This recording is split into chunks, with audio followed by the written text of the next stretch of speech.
Greetings. Welcome to the DragonCon Urban Fantasy Track Supernatural Rewind discussion of Season 13. We are very excited to be discussing this season, aren't we, everybody? Yes, we're excited. Yeah. And there will be a lot to say, I'm sure. I already know some of the things that some folks are going to have to say. But first thing we're going to do is go ahead and have all of these wonderful folks on the panel introduce themselves. And April, we'll begin with you. Hi, everyone. I am April Lobick. By day, I am a recruiter and a retention specialist for a marketing and web development firm in North Georgia. And by night and by day, I'm a giant nerd who loves anything fantasy, urban fantasy, sci-fi, what have you. And Supernatural fits right in with my multitudes of fandoms. I like the way you put that, the multitudes. Great. And Beth. Hi, I'm Beth Goldner. I write paranormal fiction and nonfiction. I tuned into the pilot episode of Supernatural way back when on the night it debuted, and life hasn't been the same since. Well, amen to that. In the best kind of way. I should say in the best kind of way. Right, exactly. That's how everybody thought. That's what everybody thought you meant. Okay. Gail? Hi, I'm Gail C. Martin, and Morgan Price. As Gail, I write epic and urban fantasy. As Morgan, I write urban fantasy, male paranormal romance. I fell in love with Supernatural halfway through season 11, binge watched 11 seasons in time for the start of season 12, and have continued falling down the rabbit hole ever since. And it's a bottomless one, is it not? It is a bottomless one, and I'm having a wonderful time. Marks. Yeah, Mark Spile. I'm a filmmaker, author, podcaster, and been a fan of Supernatural since that very first episode aired on TV. And I'm also a fan of a multiverse of fandom. There you go. Yeah. Yep, that's me. That's a good way to put it. Carol. Hi, I'm Carol Stokes. I've been a fan since season 3. I started writing fanfic in 2012. And as they say, the beat goes on. Yeah, and I'm sure it still continues, does it not? Well, as I always do, when the way we begin each one of these panels is asking you about what were some of your favorite episodes, or even just scenes out of particular episodes, something that really got you. And if you have any that you could have done without, either on a personal basis, or that you feel as though they just didn't add that much to the story of the season. And April, you get to go first. All right, we'll get the negative out of the way first. There you go. Knock us down and then raise us up. The throwaway episode for me is going to be Advanced Thanatology. This is the Insane Asylum Plague Mask episode that just seemed so cliche. And usually when Supernatural does something very cliche, there's something that turns the entire situation on its head, and you're like, okay, I'll allow it. But this time it just seemed like a cheap horror movie and had nothing to do with the storyline, not really. And they just went with like cheap horror gags almost. Like the plague masks in this, haunted asylum thing was just, it was ridiculous to me. Yeah. Okay. Standout episode. There's a lot that happens in this season. So there are a lot of, kind of more fun episodes. They get to play around with a lot, but I think it would be amiss not to say that it was Scooby Natural. Oh, okay.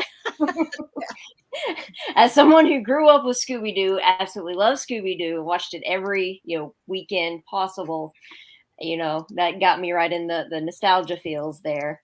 And not even just because of the Scooby-Doo aspect of it, but the way that episode starts off, it's great because it starts off strong with Sam and Dean fighting a giant stuffed animal that's come to life. Right. Yeah. So you just know it's going to be a nice, fun episode.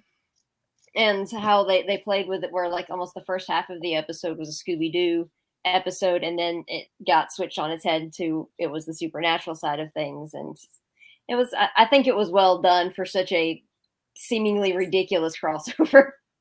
Right. There you go. Okay. Beth. So I'm going to start by disagreeing with April. I actually really like Advanced Thanatology because I think it's just a fun standalone episode, and it feels very old school supernatural to me, like something we would have seen in seasons 1 through 5 maybe. Also, that's the episode where we find out that Billy is now Death, and I really enjoy getting to learn that about her. I also really like the episode Patience. It was just so nice to see Missouri pop up again, and I obviously hate the way things ended for her, but I thought the standalone or the episode as a whole was a really solid episode. And of course, we got to see Dean and Jody teaming up, which is something that I don't think we've ever really seen before, just the two of them. And I really enjoyed their dynamic together. There weren't any episodes that I really severely disliked, but there also weren't a lot of episodes that really stood out to me. This was kind of a steady season for me, but without, Scooby Natural obviously is great. But as far as kind of the main season goes, there wasn't anything where I was like, loved it, or hated it. It was just very, More like a smooth sailing for me this year. Yeah. Well, now here, Renita is going to disagree with you, and she said her least favorite has to be Patience, probably because of losing Missouri. If it wasn't for that part, it was a great episode. Yeah. Okay, Gail. Well, I mean, Scooby Natural's the top contender because of all the things that April said. I grew up with it. I loved it. I still love it. So that was a standout. But I also loved the Scorpion and the King with the whole Indiana Jones thing, pushing the bad guy down that corridor with the darts taped to a chair. I mean, that was just yeah. That was... And Dean not wanting to put his hand in the lock. That was great. Yeah, because there might be spiders. I'm with you, Dean. Yeah. And after all the times that Sam teased Dean about his love of tentacle manga, we actually saw Dean get threatened by an evil tentacle entity from the other side. Yeah, and I wonder if that has changed Dean's tastes in Japanese anime. So now that he's been faced with that, but I thought it was a very strong season overall. There were so many really good episodes, and the only ones I hated had Claire in them. She was again written to be utterly obnoxious, and there is a fan artist, Camadiox, who does wonderful drawings about the show, and she did one of what the show wanted, and it was Sam and Dean all tangled up going, Claire, save us with your snark and brilliance. It trumps all of our experience and years of learning. And, so what should have really happened is Claire hanging upside down from a tree in a trap going, hi guys, can you save me? So I thought she was just too much, too obnoxious. I really was cheering for her to get eaten by something. And I'm fine with the other girls, but Claire did not have to be written quite so obnoxiously. So that's my point, and I'm sticking to it. Yes, after she'd watched the episode, Gail sent me a message, and she's like, "Oh, I just rewatched Wayward Sisters," which we're going to talk about. We're going to talk about that individual episode in a little bit, but I knew that was coming, and as soon as I saw something about Wayward Sisters from Gail, I knew it was going to be something about. Well, Claire. It might have been that I said I still hate Claire. Yeah, exactly. That's what I mean. You said that's what you said. That was. I thought, oh no, it's coming. It's coming. Here it comes. Marks, what about you?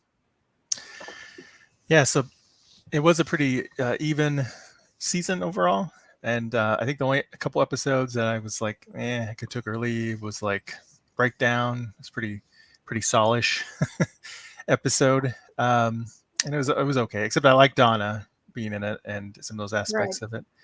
And A Most Holy Man, I felt like they're trying this noir feel, but I don't know if they quite pulled it off the way they were hoping to pull it off, for me at least. But But strong episodes. Supernatural by far my favorite. I love how not only we get combined together, but they kind of like mix together the tones too, right? And like the Scooby Gang almost freaks out, like loses it once they realize Supernatural's real. And oh my gosh, Yeah. and they're zoning out with the murder scenes at first. It's like, oh well, let's go figure out this case and stuff. It was just funny. Right. It's almost as though they didn't even notice that Yeah. there was anything else going on besides what they usually see. Yeah, so I thought it was a really good episode, and it was interesting how they made it be a ghost that did it. Like, I remember when this first aired, because the episode right before this, they revealed that Gabriel's alive. And then the previews were like, oh, they're going to go to Cartoon World. And I was like, oh, I bet this has to tie into the Trickster then, you know? So I'm glad that they tricked us with that and did something different with it. I think other episodes people have mentioned, I liked that, you know, Patience set up, you know, Wayward Sisters a little bit this season. And I also liked Scorpion the Frog, because I liked they were going for the heist vibe. And even though the noir vibe didn't work for me for Most Holy Man, it did work really well. This heist vibe worked really well in this episode for me. And then I did like, you know, acknowledging how Claire is. I still did like the bad place in Wayward Sisters. Yeah. Well, and as I said, we will go into Wayward Sisters because I think it deserves its own, you know, brief discussion based upon what was supposed to happen with it, or was hoped to happen with it. Okay, Carol. Well, apparently I'm going to go against the stream here a little bit. Good. I actually enjoyed in Advanced Thanatology, I actually liked the whole Plague Doctor Insane thing. I was less entranced with the actual death and Billy part, other than like Billy is death. But I liked the Monster of the Week aspect. And for me, that's kind of the overriding vein of what I like in this season. I like the Monster of the Week. So, of course, well, Scooby Natural. I really enjoyed A Most Holy Man. I enjoyed the noir, and I liked the, you know, the pitched gun battle. And the realizing that, you know, the Holy Man was right there under their nose. Right, I loved the thing. I loved the thing with the tentacle monster and everything. I just thought that was great. I'm a big fan often of the Monsters of the Week. If we're going to talk about Wayward Sisters, then I will skip that for now. I didn't care for... There was a couple of them, and really they're the ones that were trying to move the storyline. But since I like the Monsters of the Week, I was less caught up in the storyline. So I didn't care for War of the Worlds or Devil's Bargain. To me, the pacing was plotty. They were trying to have all this stuff going on, and yet nothing went on. I had one of those episodes where I watched, and as soon as it was done, I'm like, what did I even watch? Like, what happened? It was so boring. So I'm afraid that for me, most of, not all the arcs, there were good arcs, but specifically those where, frankly, the really Lucifer heavy ones, because for me in this season, Lucifer was not scary. He was not powerful. He was whiny. And I just was like, he's so powerful that they have to have this huge showdown with him at the end, which I hope we talk about that too as a separate thing. We will talk about the finale. Yeah. And we will talk about episodes, I felt we see him during these episodes, these arc episodes. He didn't convey any of that to me. So Monsters of the Week, good. Arc, eh. Yeah. Okay. And we have a comment here from Renita about she really liked The Big Empty. I don't know what happened to it.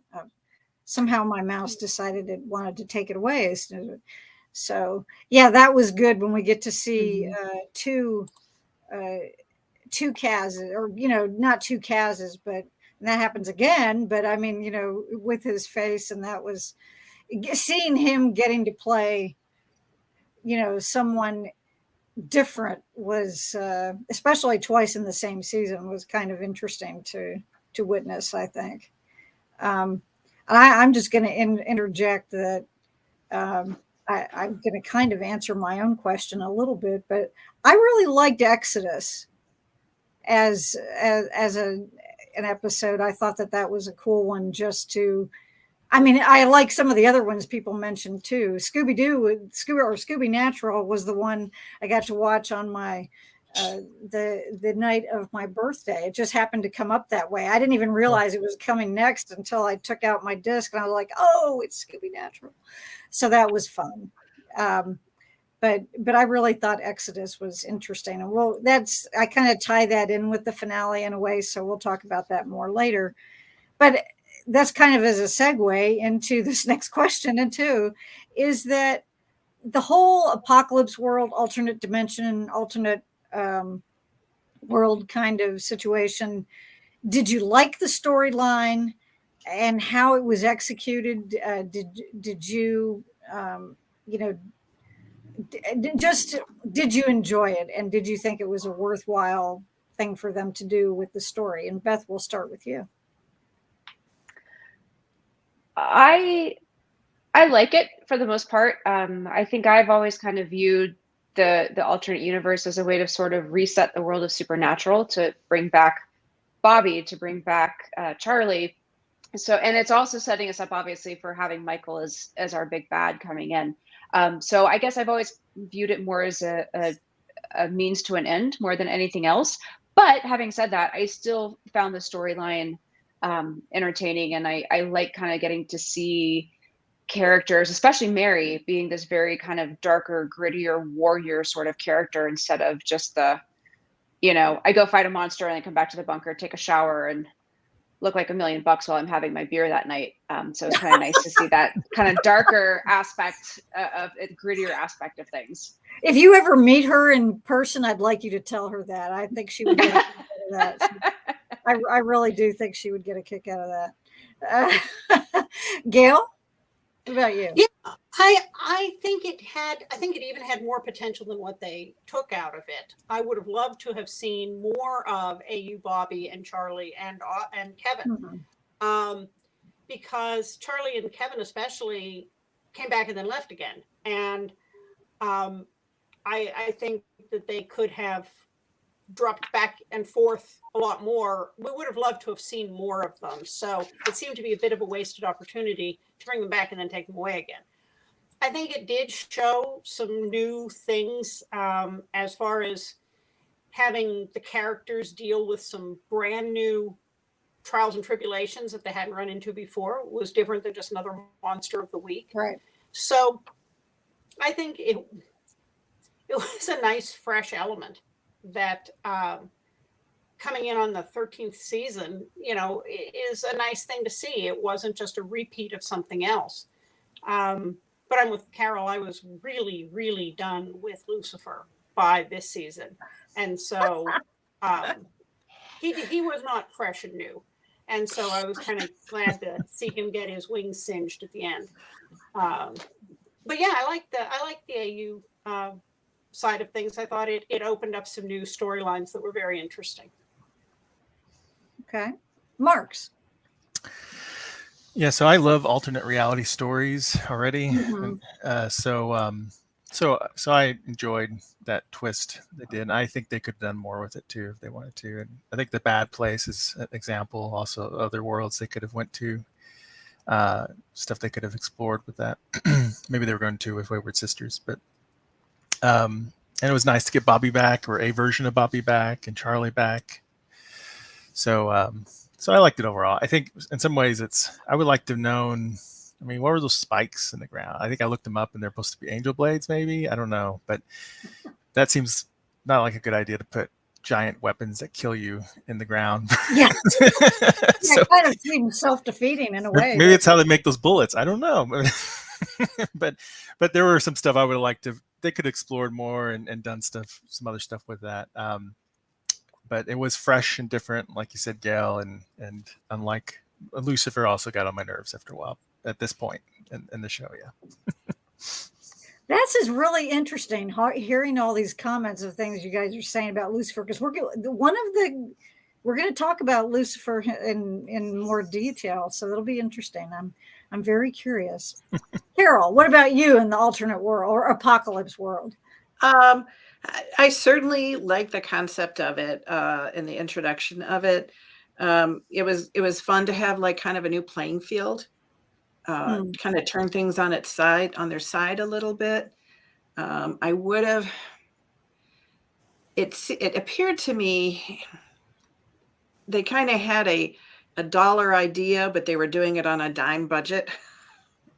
Yeah. You know, so it wasn't as kind of rich. And I mean, we had like 10 people. Yeah. And that was it. And we saw those same. I'm nitpicky. I'm sorry, but it just wasn't. You're reminding me a little in other episodes where even though it's a TV show, it almost feels movie-like in other episodes, and this didn't. Like this could have, and that would have been really cool, but this just didn't have that kind of deeper feeling that that I've seen them do on their budget. So I don't know where it didn't quite get there, but I did enjoy it. I did like the new playing field. I did like the way it set up for Michael to come in and be a really significant big bad, in kind of a new way. So on the whole, it was a plus for me. Okay. Marks, what was it? You were going to say something at one point. When she's talking about their budget, I remember when Charlie, when everybody got to the camp, and like, well, Charlie went on an operation to save, these people from these angels, and they took Catch. Well, it's her operation she's in charge of, and then it's just her and Catch. And I'm like, what operation is she in charge of? It's just her, and she grabbed Catch. And what bringing up Charlie makes me think of a really good example. Look at the LARP episode. Mm-hmm. That was so rich. I mean, we had people and the costumes, and now admittedly that's a very visual kind of world, but the scope of it within that episode was deep. And I did not get that feeling with the AU episodes. I think they're supposed to look very stark, though. I'm down with stark. I mean, I don't know how to kind of. Well, they kind of look like purgatory too. Purgatory is the absence of color in Vancouver. And the apocalypse world was the absence of color in Vancouver. Right. So maybe purgatory and the apocalypse world were adjacent. Yeah, I love the desaturation. I think using the desaturated color and lighting on it, I think was terrific. That actually, to me, really improved the look of it and made it, you knew you were not, and then as they cut from scenes to here we are in the bunker and all the color, and here we are in the desaturated world, almost like early Supernatural when it was shot in a much more desaturated way than it came to be. But yeah, on the whole, I really liked it. I liked the new playing field and the new storylines it set up. So I think they did a good job with the epic feel or the budget look, at least when they're in the tunnel and they fought those vampires. Oh yeah, see there, I totally bought it. I totally was caught up in that. Absolutely. April. I'm with Beth on this one, and it felt more like it was an introduction. It was a bridge to the next season, bringing Michael in. So it was almost kind of like the alternate universe was almost a background noise. And it was also a clever plot device to get rid of Mary and Jack for a little while because they were characters they didn't know what to do with. So they're like, okay, so they're just going to shove these people over here for a little bit, and we'll bring them back later in the season once the boys go off and have a few adventures. Oh, okay. Yeah, very much. Well, and let's see, Renita's comment here is that you get to see a different side to characters you love or hate. And that was kind of my feeling about it in terms of, when we see Bobby, we see Charlie and Kevin, that they were all three of those characters that we were so familiar with from, that our world version of, they were different and yet very much the same too. I mean, they shared characteristics with these, with the characters we're used to seeing, but they had differences that were subtle enough I give all three of the actors a lot of credit for pulling that off when you've been doing this one version of this character for so long. To be able to switch and to do it so subtly, I think was that was really something. Now, April, you kind of gave a good segue into my next question. None of this was planned. I'm going to set this up with people in advance, but when you were talking about Mary and Jack, but one thing that I think is fairly evident in this season is the differences in how the guys see Mary, how both Sam and Dean see her, and how do you feel that their different attitudes towards her, feelings, emotions, everything, affect the overall narrative of this season? I mean, it just seems to me as though we see a real dichotomy between the two guys and their feelings about it. Gail, we'll start with you. I think it's interesting having the boys see her a little differently, because it lets us see both sides of her. And I'm not overall a Mary Winchester fan, but Right. I liked her in season 13 than I did in season 12. Part of it was because she was gone some of the time, but she actually seemed to have something to do. And she seemed to really, kind of like Dean, found purgatory to be pure because he knew what his role was there and it wasn't complicated. Mm-hmm. I think the AU world was that for Mary. She didn't have to worry about being a mom or a hunter or anything else. She just was a hunter, and she was good at it. And so I thought that was an interesting insight. Sam and Dean always have each other's backs, but sometimes they don't have each other's backs in quite the same way. Sam keeps trying to build bridges to Mary and understand her, and he can identify as being the odd man out Winchester who didn't feel like he fit in back in the day. Dean, I think, is still nursing some hurt feelings about everything that happened before this, and still he wants to accept her for who she is. He's trying to forgive. In the end, I think he really achieves that when we see how much he grieves. But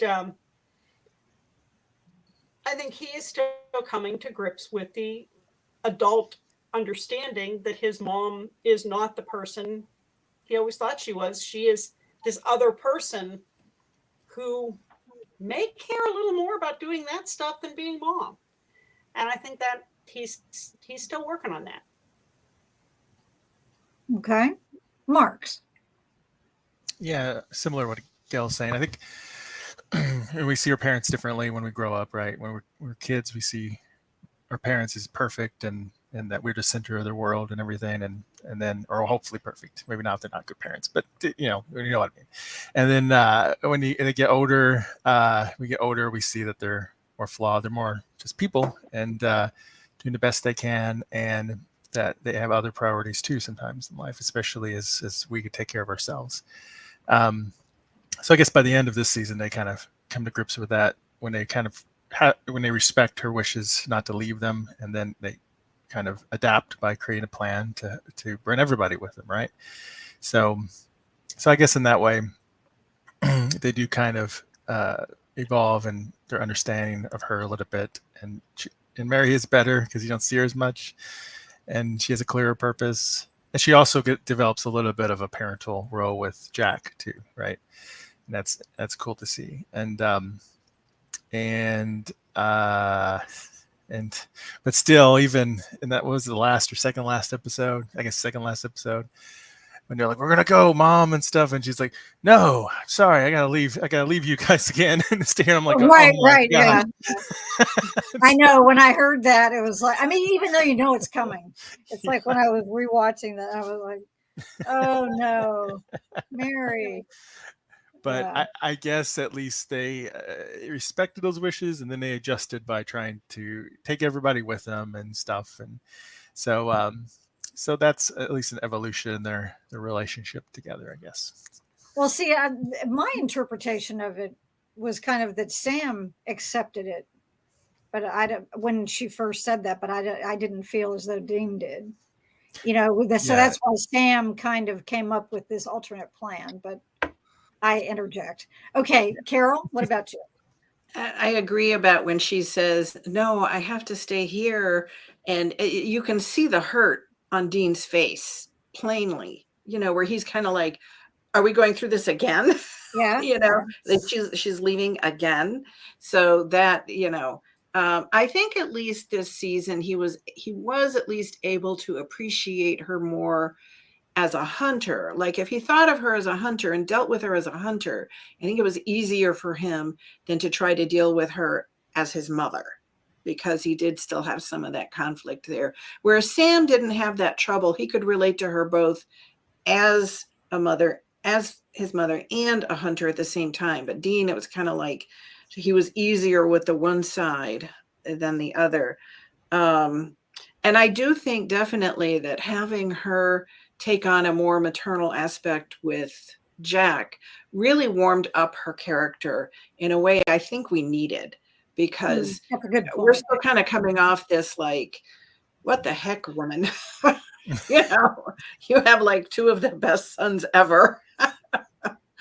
And so we got to see the softer side of Mary as she deals with Jack and his, you know, his trying to figure out who the heck he is, whichever world he's in, and dealing with his powers and everything.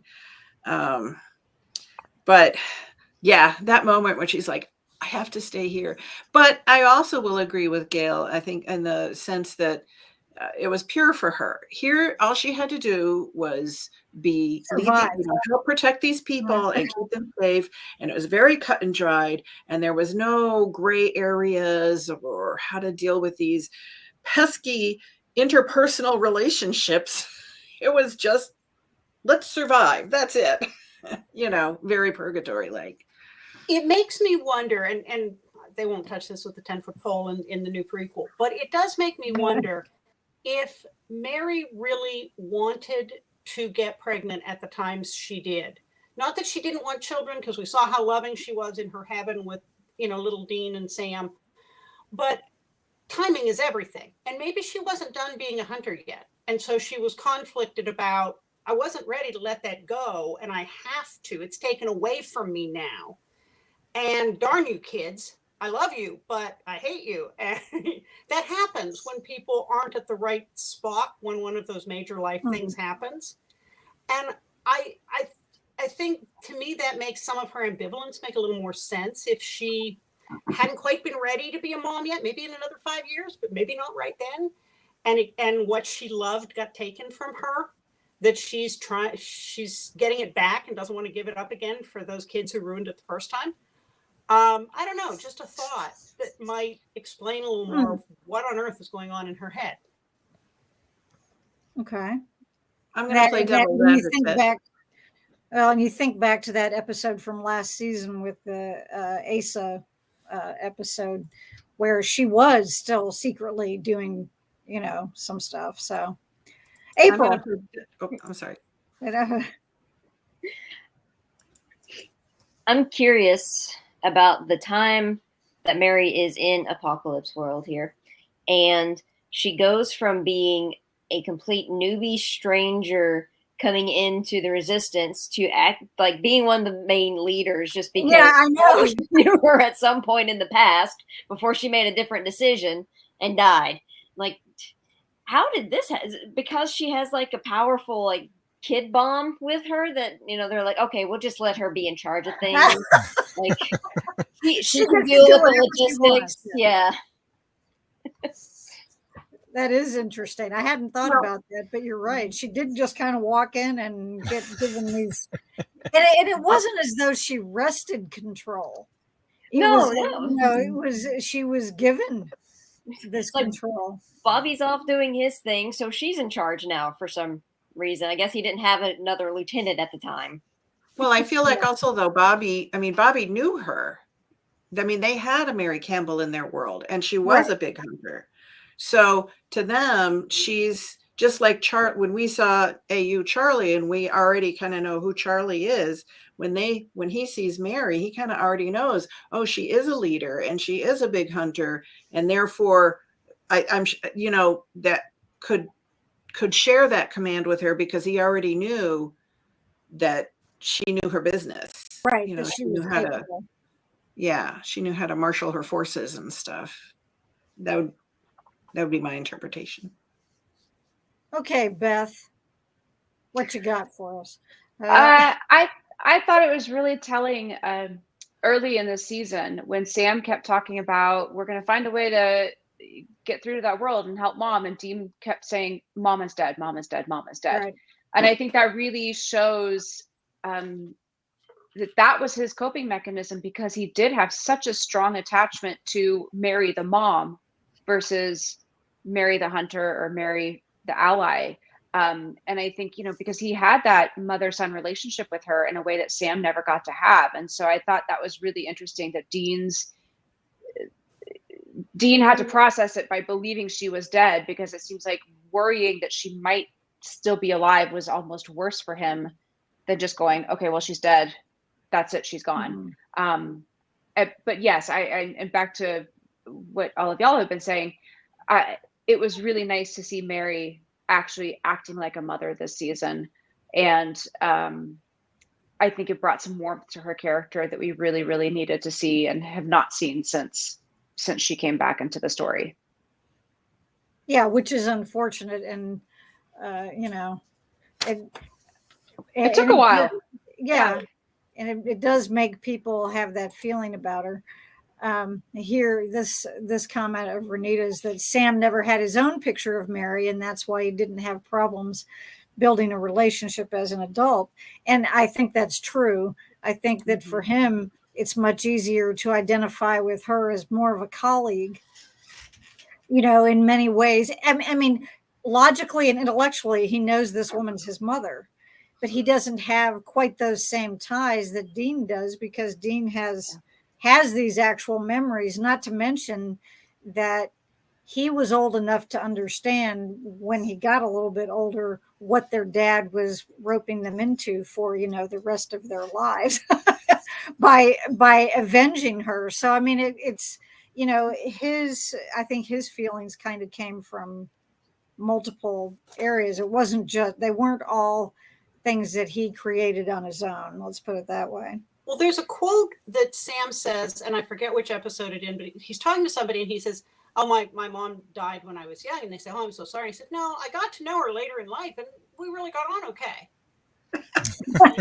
Such a Winchester thing to say. But yeah, really. Yeah. That's anybody you say it to is like, But I think that's kind of an insight into Sam's perspective, whether it was getting to know her on some of their trips back in time, or, later on getting to know her when she came back. He's like, well, I never had it. Now I've got something. Right. Definitely. Well, now we are gonna talk about Wayward Sisters, so we're hoping nobody will throw anything at the screen while we're discussing this, or, depending on how you feel. But, since it was, and I imagine that anybody watching this knows that this was presented as kind of a backdoor pilot for another spinoff or a spinoff series. And this one seemed to have a bit more traction than Bloodlines did back in the whichever season that was, 9, I think. People had various feelings about it, and I have a couple of my own, which I will not mention until after you guys have had your say. But I am curious to know, what did you like about it? What did you not like about it? And we'll just start there. And Marks, you're up first this time. Yeah, I liked it. I think it had a lot of potential, and it felt like an organic growth of a spinoff versus Bloodlines that felt a little like somebody's trying to force in Vampire Diaries concept originals or something like that into the supernatural universe. So I think, it was still a little rough around the edges in some ways, but I think Sioux Falls is sort of like the second home base of Supernatural. Mm-hmm. And I think having Jodie and Donna as sort of these leader roles with them, and these younger female characters like finding their way together could have been interesting, with a psychic especially. And yeah, I know, and Claire is annoying and stuff. She's a little one note. Like I have a female character in one of my stories that's real aggressive and stuff, and I, after a couple of chapters, I was like, man, I'm writing her 2 1 note. It's like that's all she is. Like she's constantly like, kill. And so I added some layers in there and stuff, and showed different sides of her and stuff. So that's what they really need to do with Claire. And maybe they would have gotten to if they had a little more time. If they had got to do a show with it. Right, if they had gotten to, yeah. Yeah, but I think it would have been interesting with the big bad, or the bad place, and then potentially other worlds could open up.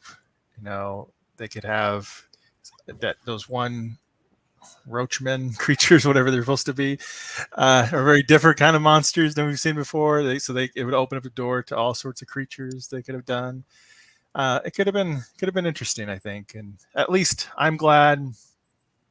At least they resolve some of the plot lines later in Supernatural. They just let it sit. Right. Because by then they knew that it wasn't going to be going on. So I'm glad they at least did that. But I think it's a shame. I think it would have been nice. I know that's the season that they greenlit Legacies, which I enjoy a lot, and then the Charmed reboot, and then many other shows. But I'm sure those two were in the minds of executives as competitors for their demographics and stuff, and that's why they made some of those decisions. But I think they should at least try with Supernatural. I think it could have potentially helped refresh the franchise a little bit, maybe. Good point. Carol, what about you?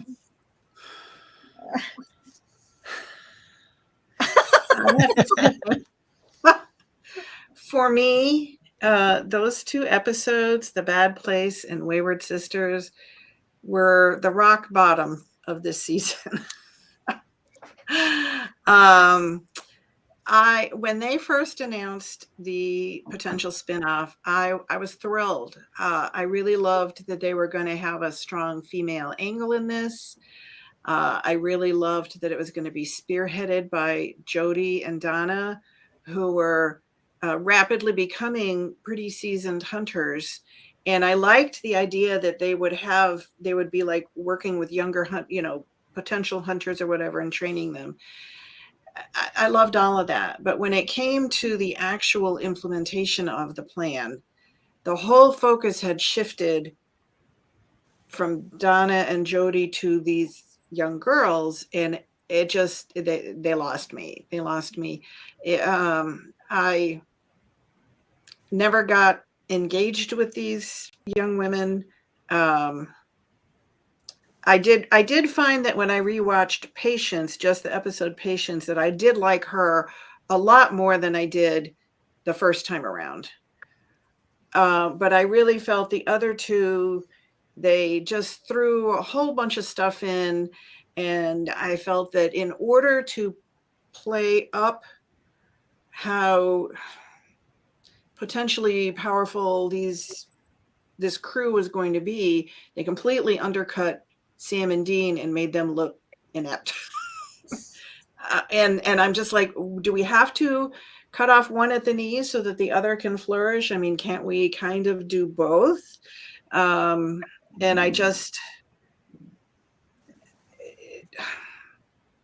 I'm speechless now. It just didn't sit well with you. It didn't jive. I wished they had stuck to the original concept.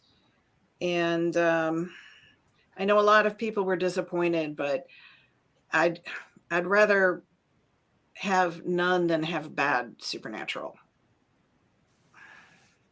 Okay. April. I am in quite the same boat. I absolutely love Jodie. I love Donna. I think that those 2 could have carried their own show.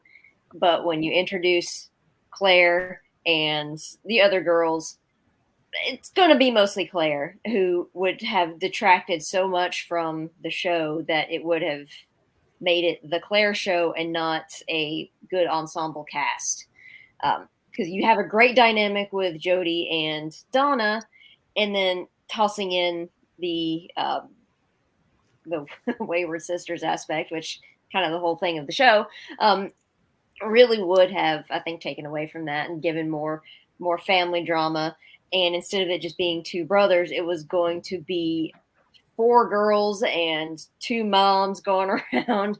And it just, I think it would have been too much family drama, not enough, badass monster hunting. And so I would have probably have still watched it and given it its chance, but kind of with that whole thing in the back of my mind, like hopefully they go the right direction with it. But it never got made, so we'll never know. That's true. We won't. Yeah. I also want to point out in these backdoor kind of episodes, actually, no, it's going to be the next one because it's the breakdown where Donna niece gets taken. Mm-hmm. And Doug gets introduced to the supernatural world.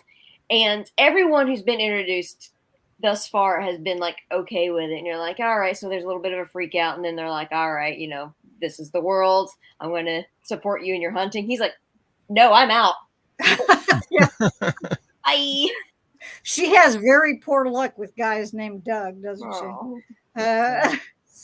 But yeah, that was interesting. And yet I thought that was actually a fairly realistic reaction as opposed to some of the other, just kind of lackadaisical accepting responses that people seem to have. That when you're given a choice, whether you want to be a part of that, knowing it's there is one thing, but knowing that you're going to be playing an active role or being in a relationship with someone who plays an active role, those are 2 different things, I think. And I think for his kind of a reaction, I thought it made sense. But it was interesting that was really the first time we saw that, where someone had such a vehement reaction and no thanks. And poor Donna. So polite about it, though. Yeah. Yep. Exactly. Very polite. Yeah. Beth, what about you? What are your thoughts? Well, Gail is going after me, and I'm sure she's going to say a lot of the things about Claire that I would like to say, so I'm going to keep my comments on her short. I was super excited when, we all knew this episode was coming and that it was going to be a backdoor pilot, because I just adore Jodie and Donna. I think their dynamic is wonderful. And there were 2 things that I wanted from this episode and that what I would have wanted from a Wayward Sisters TV show. And one of them is women being absolute badasses. And the other one was seeing all of these women who have so much trauma and so much loss in their lives coming together to be a found family. Like, I really love that found family aspect that they had been pushing with this group. And we get to this episode and I have such high hopes. And literally my notes on this episode say, good episode except for Claire. And I think it's just so unfortunate that instead of focusing on them as a team, as Jodie and Donna trying to bring these young women together and trying to teach them and nurture them and be the mothers that they all needed, we get a lot of Claire being Claire and high drama and attitude. And I thought, well, if I was an outsider and not a Supernatural fan watching that as a potential pilot, I would never have gone on to watch episode 2. It was just a turnoff. It was cold. It was annoying. And it was just really unfortunate, I think, that it was written and handled the way that it was. Because, I mean, ultimately, we did get to see them being badasses. They did rescue the boys from their dinosaur world or wherever they were. But we could have had so much more. We could have had so much warmth and so much, teamwork and kind of building that camaraderie with this group. And instead, I felt like got a lot of division and whining. So I was disappointed. Okay. As April pointed out, though, we didn't get to see what would have happened. How would they have dealt with things in the future? Because if you all of a sudden, jump into a relationship, where you've got these people that are trying to form these relationships, and all of a sudden, and no offense, ladies, but to throw a bunch of women together and expect them to do that doesn't always work that well. Oh, there are some And, clashes for sure. Yeah. And so it just, I think that that it's not the kind of thing that would have been more unnatural, is to show them being all about the camaraderie from day one. So my note would have been episode 1 of the new season. Claire gets possessed and is now not so annoying by an angel or something. She's better with the demon in her. Where's the demon when you need him? Yeah. Or they let her stay a werewolf and we don't. I don't know. Yeah, that wouldn't. Well, she wanted to die when that happened. So anyway, all right, Gail, we're ready for you. We can take it. What you got? If you want to see what I think Wayward Sisters could have and should have been, watch the movie Gunpowder Milkshake. I think it might have been a Netflix movie. It is Angelica Houston, Michelle Yeoh, Lena Dunham, the mom from Spy Kids, and Karen Gillan.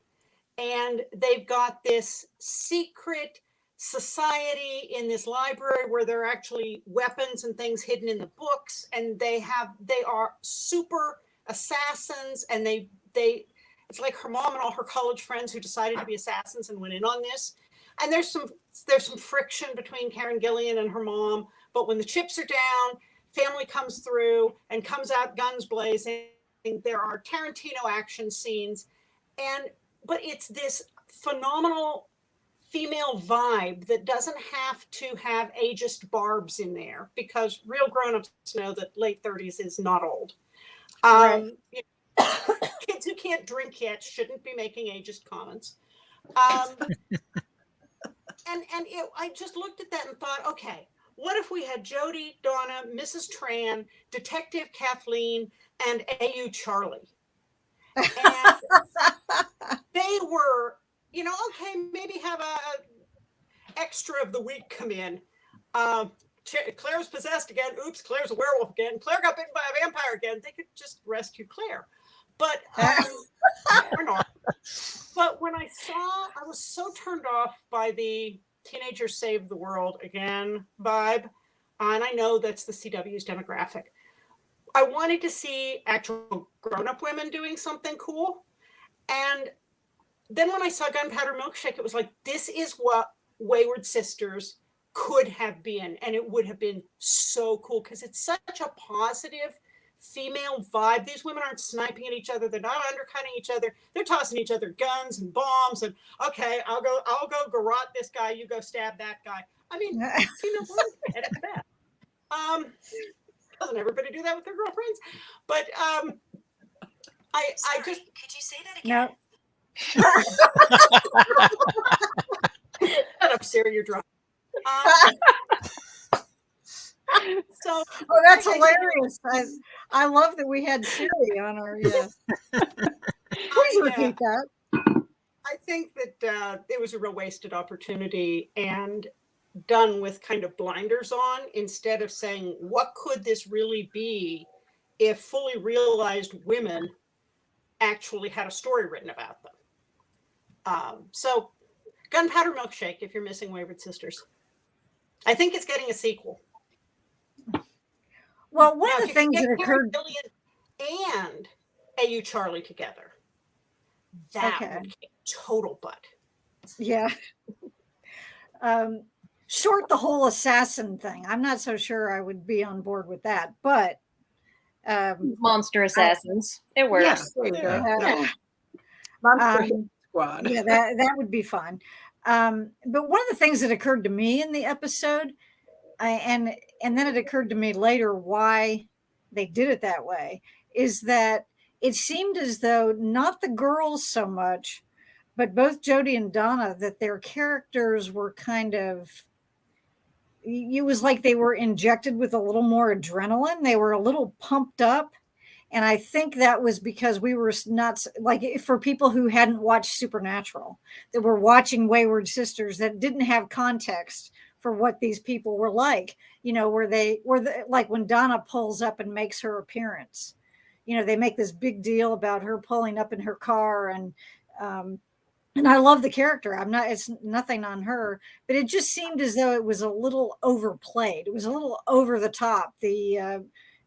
Both Donna and Jody when they first showed up, and I thought, okay, why are they doing this? And then, as I said, I thought about it later. I thought, well, maybe it's because they're anticipating that some of these people don't know, who they are. Some of the viewers might not understand.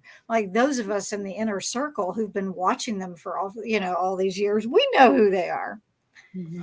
So for my next question, I want to talk about some of our recurring characters. So between Ketch, Rowena, and Gabriel, pick one whose character growth or evolution that you found, the most believable, or that you enjoyed the most we get to see some real change within these people, that maybe it started earlier, but it really, I think, progressed over this season. There were marked changes in the character of all three of those particular characters. And so just picking one, what did you, who did you find really super believable, and did you really like that story, or that development for them? And Carol, you get to go first this time. Oh, I'm so happy I'm first. Rowena. I think we got to see last season a couple little baby steps of Rowena, starting what I'd like to call her redemption arc, that we saw significant growth in her over this season. She always stays Rowena, which is what I really liked about it too. It wasn't like she became, the blue fairy from Pinocchio or something like that. She was snarky and quippy, and she was all about Rowena in a lot of ways still and everything. However, she began to learn to work with the boys and to realize that not only could they ask her for help, but that she could ask them for help. And I think we had some really significant moments, such as when she and Sam are sitting in the car and they're talking about their Lucifer trauma. How they're both, she's talking about how terrified she was because she saw Lucifer's true face. And Sam says, yes, I did too. And they were able to relate to, especially for her to relate to Sam, because Sam has learned how to carry his own trauma. And sadly, we've hardly ever gotten to see him even get it acknowledged. But for Rowena, who has spent centuries alone and relying on no one, to find that she could confide in somebody and get some comfort and reassurance back, I think was a real eye-opener for her. And we continue to see that growth then. Sam gives her the page to let her get her full power back. But then she goes on the killing rampage. And she gets to realize that is bad, that she's working out of her own pain. She's doing these things, but then she learns that she can surpass that she can be more than that. And by the end of the season, she's on the team. She's using her magic to help them maintain the rift. And is she perfect yet? Of course not. And I like that she's not. But she's definitely bonded, especially with Sam, but just becoming part of the team, working together, learning that she could take her pain and fear and use it constructively. And that's, I think, a really interesting arc. And I think what really helps is they really took their time with it. They didn't rush her through it. It wasn't like she's bad, she's okay, she's good. It It was a slow evolution. We just saw glimpses and glimpses and glimpses.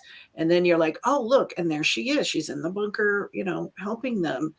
And I really enjoyed that. I think Ruth Connell did a fantastic job taking a character. I don't know if they ever planned to have Rowena be on as long as she was, or it was one of those things where they're like, wow, this is a great character. Never stick, yeah. Well, there's a conversation in the previous season too, that when Dean has, is losing his sense of self, and they're having this conversation, and he's like, well, why are you saying these things to me? And she said, because I know you won't remember them later. Right. So, she was finding someone then that she could confide in. Right. Or talk, and finding out how that could actually be a good thing. So, yeah. Right. So I think she did a great job with it. I really enjoyed. It took her from a one-note character for me to a character with a lot more depth and much more fully fleshed out personality. Okay. April, what about you? Who are you going to pick? It's a bit of a difficult decision. I love all the characters. Ketch and Gabriel are both two of my favorite recurring characters. But I'm going to have to say the person who has the most significant growth is going to be Rowena. All three of them came back from the dead this season. So that's, there is that. Yeah. There's an interesting bit of growth there. But character-wise, we have Rowena coming back, and she's on a downward spiral. Like, she has regressed back into, I don't want to say evil, but that revenge, that kind of chaos that ruled her life, that, her very, very almost narcissistic need for revenge, for her story to play out better. And then there's a little bit of a change, and she starts kind of helping the boys.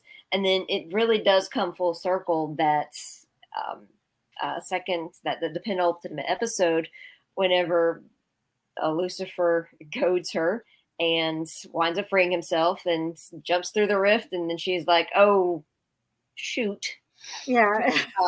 Bollocks. And then she starts packing up her stuff to leave, because that's definitely, the Rowena character. She's like, all right, so not my problem anymore. Gotta go. And then she stays. And so that I think that one simple act of her staying shows just how far the characters come. Mm-hmm. Good point.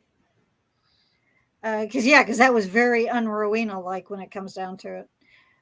Beth, what about you? Who are you going to pick to talk about? I'm going to go with Gabriel. I really enjoyed Unfinished Business. I thought that was just a good look to a side of Gabriel that we haven't seen before, and getting to learn more about his backstory and how he kind of took on that persona of the trickster. I thought was really interesting. And he's a character who I really like that character, but when we first met him many, many seasons ago, I found him kind of annoying. Like, I liked him, but he was also annoying. And so getting to see everything he's been through in this season, and getting to then, see how his story had developed many, many, many years ago with Loki, I thought was just a nice look, and made him a much more interesting character, as well as a much more empathetic character, to see that he's not all just, fun and games and Casa Erotica. So it was kind of nice to see that side of him. And I really, I love that in Exodus, he finally, he tells the boys, like, I've been running all my life. It's time to stand up and fight. And I love that for him, that his character is kind of, after everything he's been through, that he's ready to really be present and do the right thing. Although I was annoyed in that episode, because he's standing there saying, like, I'm going to fight Michael. You guys go through the rift, go. And Sam and Dean just stand there. Standing there. Like, what are you doing? Like, he is sacrificing himself for you, and you're just standing there watching. Like, this is a Saturday night boxing match that you're hanging out at. Like, where's the popcorn? So I was just like, come on, boys, like, better. But yeah, it was just nice to see him really kind of come full circle and become such a more interesting character this season. Yeah. Yeah, I really liked him in those last couple of episodes he was in. Yeah. Gail. I'm going to go with Gabriel from a little different angle in that, yes, Gabriel was always the rebel. He was the guy who didn't want to go into the family business, aka heaven. He came Right. from the powerful family in the universe. And yet all of his, I'm going to leave home, I'm going to run away from home, I'm not going to play the game Daddy wants me to play. He still took his trust fund, aka his powers, with him. So yes, he decided to sit out the apocalypse and he decided to not pay any attention to heaven, but he still had his archangel mojo. And when Asmodeus caught him and debased him and took his grace and truly made him powerless, I think Gabriel finally understood what these humans were all about. Mm-hmm. Because until then, he didn't understand what powerless really meant. Yes, he wasn't on Daddy's Christmas card list anymore. No, he didn't get birthday presents. But he still had his power. He hadn't really given up anything. And he wasn't really at risk by almost anybody. And I think that was a huge change for him to truly have been human at its weakest, and then realize how much humans like Sam and Dean fought back against unimaginable power differentials with, $6 in their wallet and give them hell attitude, and I think that was what really changed Gabriel, because he'd never really been there before. Yeah. And there was that point where Lucifer's with Sister Joe, and when she's talking about how when it gets to the point where her grace is really low and it's almost depleted, that she would begin to experience some human emotion and stuff like that. So it makes sense that since he was being drained on a regular basis, that, he would have been, as you were saying, understanding what they felt. Marks, what about you? Who are you going to choose? Oh gosh, that one leaves Ketch, but I don't think Ketch changed enough for me to talk about. No evil twin thing was entertaining for a hot second, but yeah, it's like didn't last the entire episode. It was a little silly. Yeah. And some of these things I think back to, I think when I first saw that, when I first watched the episode when it was on originally. Did I buy it then? I mean, I probably not. At least I hope not, but I just don't recall the. I think Rowena probably had the biggest arc, but April and Carol already covered that real well. Gabriel was covered pretty good too, but I guess I would just add with Gabriel, it was a shame that he died so soon after coming back after so many years. I do think that at least this return did give him more layers, make him a more real character that we understood a little bit better, his motivations, and kind of let him sort of redeem himself. I mean, like what Beth said, like I think on the script it probably read a lot better, but yeah, the blocking and everything was just like, why don't you guys just jump through the portal? Why are you standing and watching? What's going on here? So that's a shame of how he died and how quickly he died, because it would have been cool to see him last a little bit longer. Maybe go up to heaven and try to do something, not work out, but something, something else. Yeah, because there are characters that somebody was saying that when he first showed up, he was annoying, and he was. Yeah. I mean, I would agree with that, but I think that when there's somebody, when he was in his trickster persona, it was good that they didn't use him as much, just because that could get a little bit too much, time after time after time. But I think you're right. I think that if he had been, if he still stuck around being more himself, his real persona, that it would have been it would have been nice to see. I agree with you. And I like Norse mythology, so it was nice in that episode. We got a little bit more about the Norse gods, sort of. Yep. And, At least you got to be a Rowena. demigod to wear that suit that one guy had. That Oh tie. yeah, that was funny. Yeah. You're a confident guy to walk around in that suit. Yeah, and when you pull that off. And when Gabriel says, I think it's when he's telling the guys, these are, those are some Norse demigods. They're like, what, really? I mean, he's like, oh, come on. It's like, seriously, this is new, sort of, I guess, for them. So, okay, this might be a contentious topic, but I would like to discuss Lucifer a little bit. Most of you have made your feelings well known about the character, but I would argue that we got to see some very interesting evolution of the character throughout this season in particular. And I think we saw some kind of landmarks with him when he kills the Cupid. He takes his grace and then he kills him. It's like, why'd you do that? But he actually apologized, and that's not something Lucifer would have done in the past.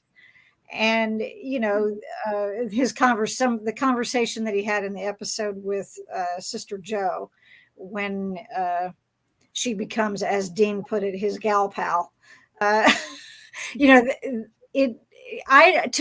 thought that there was significant change. Now it all gets blown to hell by the finale, but there are certain things about him that don't change. But I'm curious, did you feel as though his character changed at all? And if so, did that change the way you view him or felt about him at any point, whether that's how you feel about it at the end or not? And April, you're up first again. Lucifer can't have growth because he doesn't have a conscience. Everything he does is for the embetterment of himself. Not even embetterment, but just for his own personal gain, his own personal glory. So anytime that he is putting on this mask of, I just want to be a good father, or, I just want to, help save the world or whatever. It's just a mask. It's a means to getting whatever end it is that he's looking for at the time, which is more power and whatever. Like, he doesn't even want to be a father. He wants the significance of being a father without having to deal with any of the, nitty gritty that comes along with that. So I don't see him as growing whatsoever, and I am incredibly happy that he just gets stabbed at the end and dies. Okay. I have a feeling I may be going down the minority of opinion of Pat. So Wayward Sisters show, have Claire get stabbed in first episode. Yeah. See there, Gail's all on board with that. Beth, how about you? Well, I enjoyed Jack and Lucifer interacting when they finally got to meet. And I think part of that is because Lucifer has always been so over the top. He's always bad. He's always horrible. You always know he's up to something. And when he meets Jack, he's really trying to make himself look good and trying to tell Jack, well, I'm your father and I want you to listen to me and let's talk and I want what's best for you. And I felt like that's a version of Lucifer we haven't seen, where he's still evil, but he is essentially tempting Jack by making it, I'm the one you want to listen to. I'm the one who knows what's right. Come with me. It'll all be okay. I'm doing what's best for you. Where, of course, we know it's Lucifer. Of course, he's up to no good and just wants, whatever he wants. But I liked seeing that sort of nuanced Lucifer, where he's trying to tempt his son down the dark path with things that appear to be good on the surface. But yeah, when he got stabbed, I was like, yeah, sayonara. It was time for you to go. Because I feel like that character had been taken as far as it possibly could be. And it was time for his story to end, I felt like. So, but I did enjoy, I wasn't as annoyed by him in those final few episodes when he was with Jack. Okay. And he was the one who did convince Jack to go with them. So rather than take off on his own. So he knew how to do it. He knew how to appeal to him. And that was interesting as well. But that goes along with what you were saying, I think, about the whole temptation angle. Gail? Well, I think it's interesting, when Gabriel lost all of his power and became completely helpless, he gained compassion for humans. When Lucifer lost all of his power, he just found some angels to drain and got it back. He never really had a moment of self-revelation. He didn't gain a understanding of humanity, except that being weak isn't any fun. I don't like to be weak. I will never be weak again. He didn't gain any compassion or any learning from that. I thought it was funny, when he first came back and he's trying to snap at people and poof them away and nothing works and everybody just thinks he's crazy. And then the street guy shows him how to dumpster dive and ends up telling him about Sister Joe. Those interactions were amusing, but I agree. I think they probably had to keep him around for the season because we needed that interaction between Lucifer and Jack, and Jack needed to be able to make a decision about Lucifer in his own right instead of just everybody telling him your dad's a bad person. And he got to see that firsthand, so I guess we needed him. But I think they had run out of very fresh storylines for him, and so I was glad to see him go, and then they bring him back again, but we're rid of him for now. Yeah, that's right. You take what you can get, right? When you were talking about some of his interactions with people, there was the one where it's that same episode where he's on the street and he's talking to some woman, and he says, and he says, well, yeah, I'm Lucifer, or I'm Satan, or I forget exactly what the quote was. And she said, oh, honey, you're not the devil. That's my ex, or something. That was pretty funny. So, you're thinking, oh, lady, if only you knew. But anyway. Okay, Marks, what's your take? Yeah, I'm glad he got stabbed. So, but I do think the best part, except for some funny moments here and there, it was, like Beth mentioned, was his interaction with Jack. And I think that was really important and beneficial for Jack's story arc. A villain's really tough. You overplay a villain, they get boring or they become comical because they got to keep losing, right? And then they look incompetent after a while.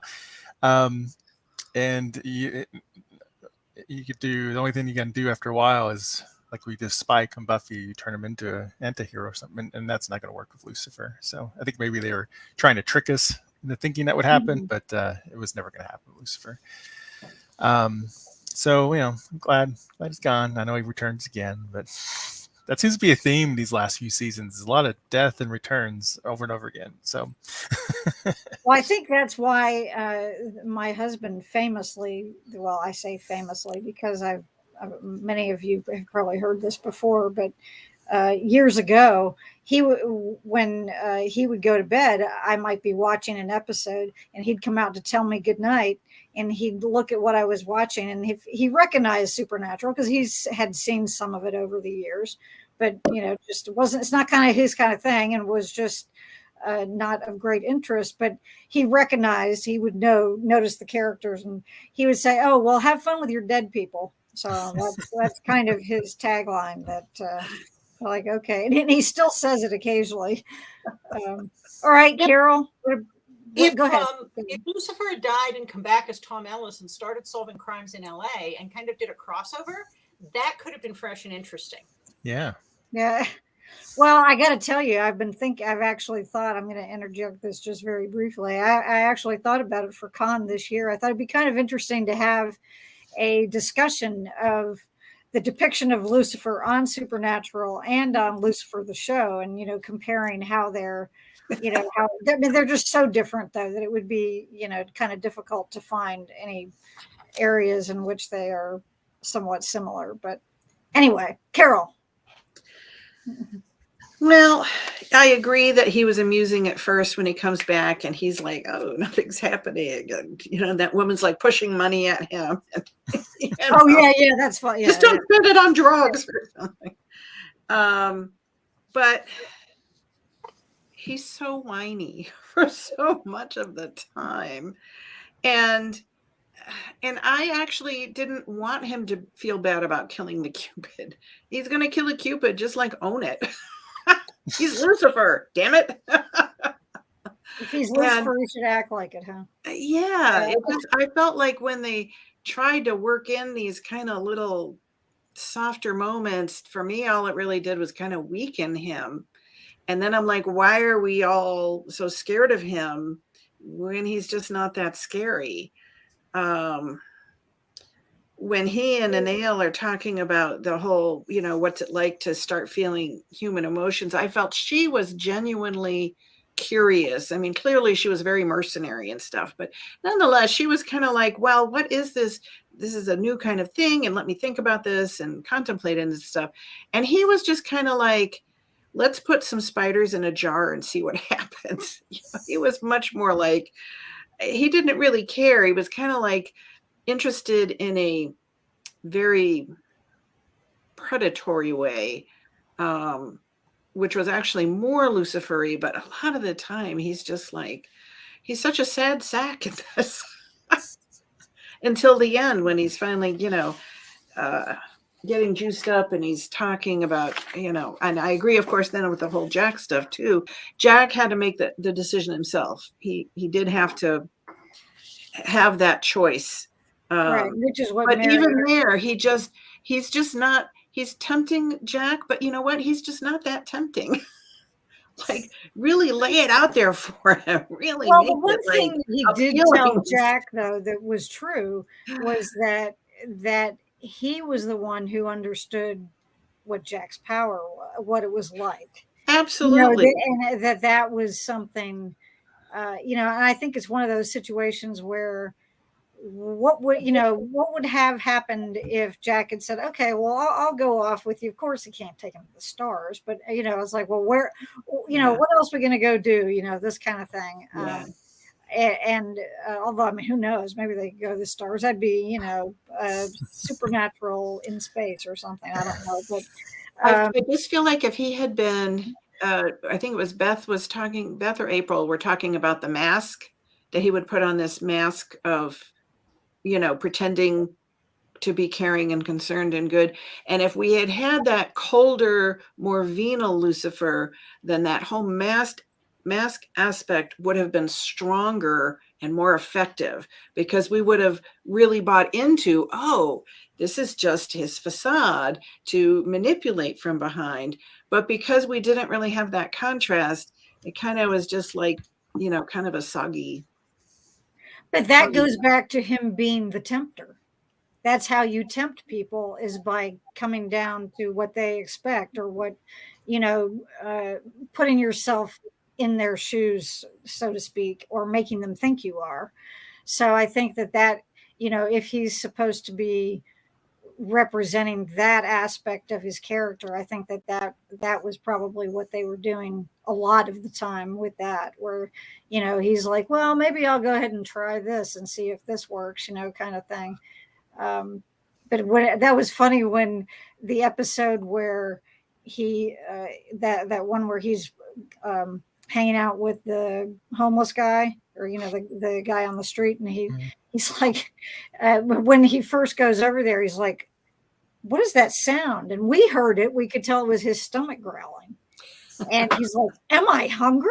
All these things that he has never experienced that, were for him completely completely out there. And I will say that one thing that when I asked the question at DragonCon last year, of the panel of guests who were there, and Mark Pellegrino being one of them, that, was there something that they would have liked to have seen that happened with their character that didn't?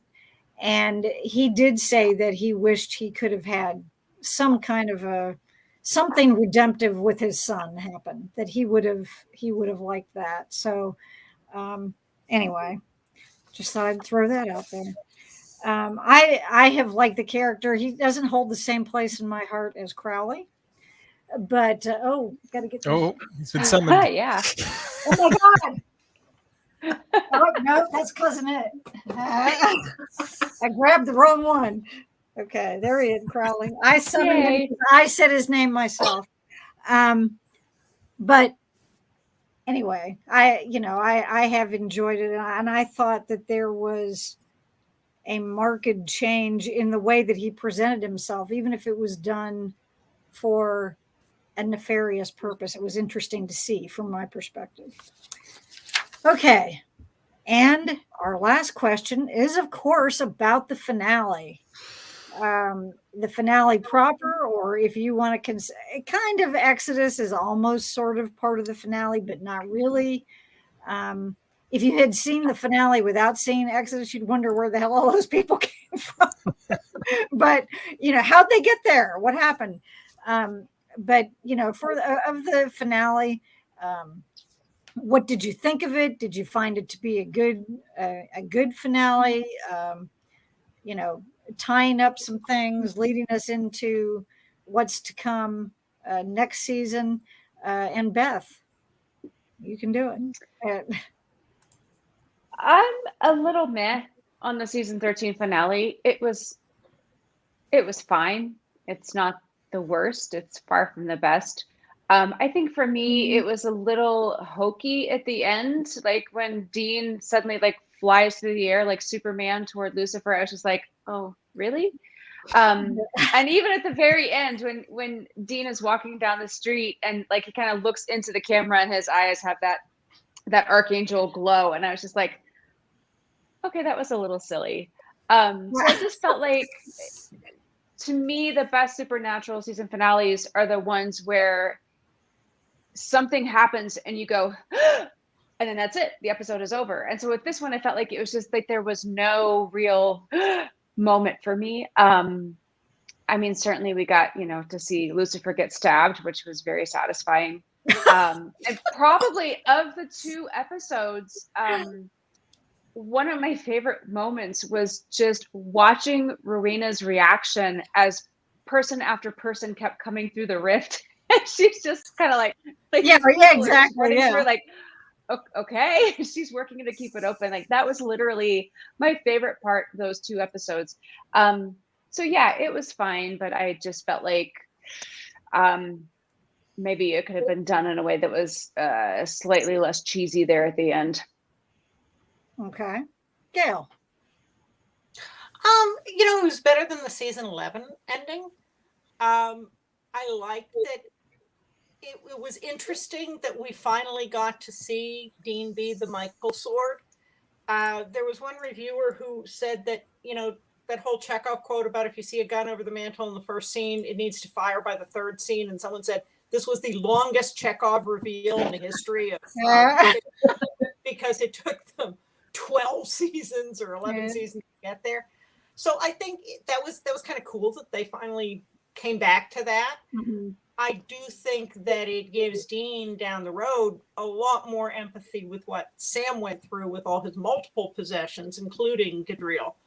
But the whole flying through the air, we've heard Jensen say that wasn't his favorite stunt by any means. He didn't really care for that. It wasn't bad. It was just kind of silly. I didn't mind the blue eyes with the Peaky Blinders outfit. Jensen looks good in anything. This is true, yeah. I did think it was an interesting big bad in that nobody died at the end of the season, as in a Winchester. Lucifer did. It wasn't a Sam. Or came back to life. Yeah. Sam Dean Castiel, but it was that fate worse than death taken over by an archangel. So in that, I'll give him points for creativity. So it It wasn't awful, but it wasn't, oh, that's one of my very favorite episodes or endings in the whole series. It was okay. Okay. Marks. It seems like a trend, at least for me, in the later episodes, later season finales, is that I like the second to last one better than the last one. And I liked Exodus better. I thought the energy was a lot more higher pace, and there's just a lot more going on. And It was suspenseful too. yeah, It was and very I think, yeah, and then when we start the finale, it sort of staggers a little bit because with this murder mystery kind of thing going on with this Maggie character we barely know, and I think that kind of slowed it down a little bit. And made it a little confusing. I mean, it was a weird bridge between the two. And then I did like how, like you said, Gail, that, you know, they finally paid off being the sword of Michael. So that was great. They finally did that. The wire work was not good. So a lot of other parts of that were fine, but that wire work didn't work for them. And, you know, I just, it's an okay one. I think they were trying for a similar effect whenever Demon Dean opened his eyes at the end of a season, as they were trying with Michael. Right. And I don't think it quite worked as effective for me. Maybe if he was like walking down, disintegrating people as he's walking down the sidewalk, and then his eyes glowed, I'd be like, oh, you know, that would be more of an effect for me. Maybe because I just don't know what Michael's going to do. Maybe there's like 12 angels or less than 12 angels left. You know, you don't know what he's going to be able to do by himself, you know, in the world, or what his goals are going to be. So, but anyway, so Exodus, I liked better. I still liked it overall. And it was great to see Lucifer get stabbed. Well, so far that seems to be a unanimous feeling. Carol, what about you? I concur about Exodus. I thought the energy in it was really good and everything. And I thought the idea of bringing the AU people in and everything was, you know, a real breath of fresh air kind of thing. Like, let's really mix it up now. I was okay with the finale. The decision, the discussion, Dean's going to say yes to Michael. Of course, Sam's like, no, because he knows what Dean's in for. And man, when that fight hits, that's it. The game is over. I'm done. There's no coming back from that. And while I like the final end shot of, you know, Gail says Peaky Blinders and blue eyes, there's no surprise or shock there like we had with the demon eyes. The demon eyes, we didn't know. So when it happens, it's, Right. you know, it's a really shocking, gaspy, screamy moment.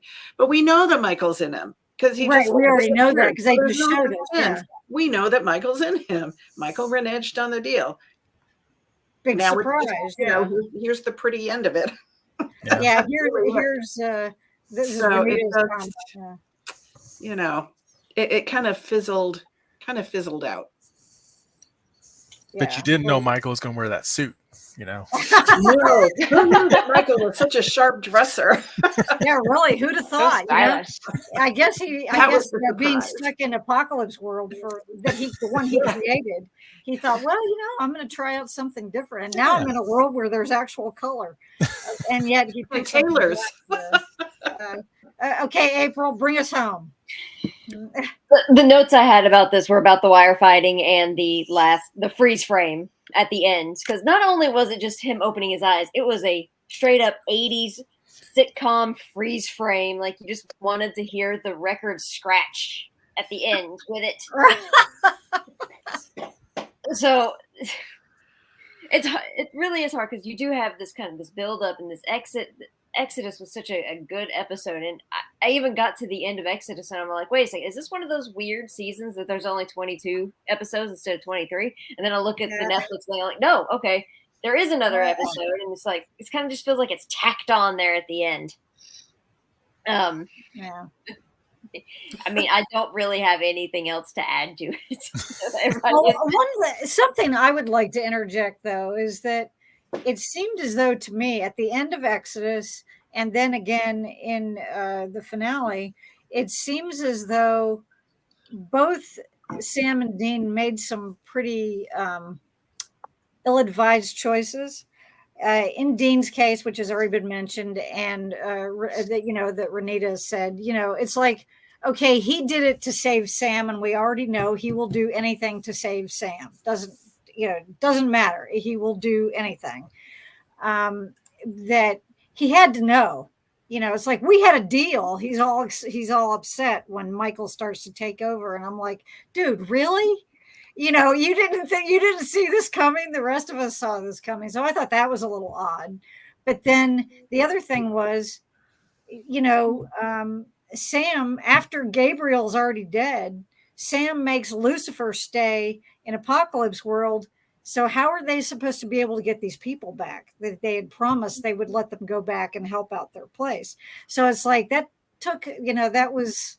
It was like he didn't make a new plan right away when, maybe the new plan was obviously they don't want Gabriel to die. But those two things just kind of bugged me, that I thought, why did you guys do this? And at least in now, and I get it. I get why Sam would want to get rid of Lucifer more than anybody would.